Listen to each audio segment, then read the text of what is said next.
Matapos na madawit ang pangalan ni Bianca Manalo sa issue ni Rob Gomez at Herlene Budol ay naglabas na ito ng statement. Ayon sa dating beauty queen actress ay magkaibigan lamang di umano sila ni Rob Gomez kaya daw sila magkikita ay dahil may ibibigay itong regalo. At dahil aalis papuntang Japan ng aktres ay gusto daw sana nitong makuha ng maaga ang regalong dapat sana ay ibibigay ni Rob. Dagdag pa ng aktres, dismayado umano siya dahil sa pagpapakalat ng kanilang conversation nang walang pahintulot mula sa kanya.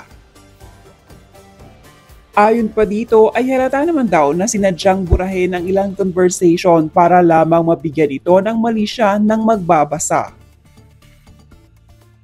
Pag-amin pa ni Bianca na sasaktan umano siya maging ang mahal nito sa buhay kaya naman sana daw matapos na ang issue at hayaan na lang siyang i-enjoy ang oras nito kasama ang kanyang pamilya na sa kasalukuyan ay nagbabakasyon ngayon sa Japan. Let me clear all the false rumors circulating on the internet. Rob Gomez and I are friends and co-workers. He was going to bring Christmas gifts and wanted to receive them early before I leave for the airport.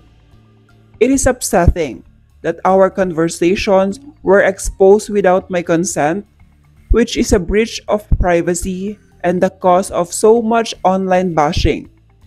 It is obvious that parts of our conversation were deleted to create malicious insinuations.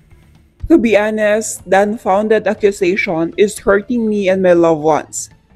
Let this controversy end so I can enjoy the rest of my time in Japan with my family. Let us spread love and the truth this holiday season. Merry Christmas, everyone!